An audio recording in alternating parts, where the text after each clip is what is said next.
თავი მეექვსე. ღვთის სიტყვისა და ძის შესახებ. სილოგისტური დასაბუთება. ამრიგად, ეს ერთი და მხოლო ღმერთი უსიტყვო არ არის. აქვს მას სიტყვა, მაგრამ არა უგვამოვნო, არც არსებობაში დაწყებული, არც დასრულებული, რადგან არ იყო ჟამი, როდესაც არ იყო ღვთის სიტყვა.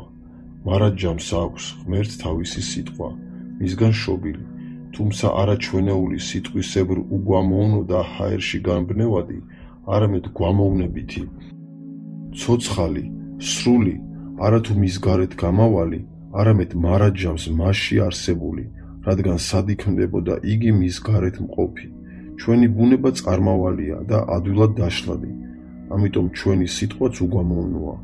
მაგრამ ღმერთი მარად მყოფია და სრული, რის გამოც აქვს მას თავისი სიტყვა, სრული და გვამოვნებითი, მარად მყოფი და ცოცხალი, ანუ ყოველივე იმის მქონე, რაც მშობელს აქვს.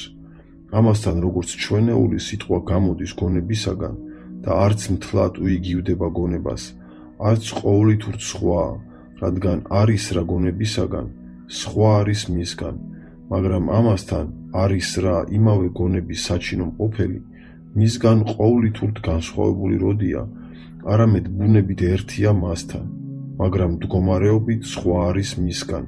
მსგავსადვე, ღვთის სიტყვაც თავისეული გვამოვნებითობით განეყოფა.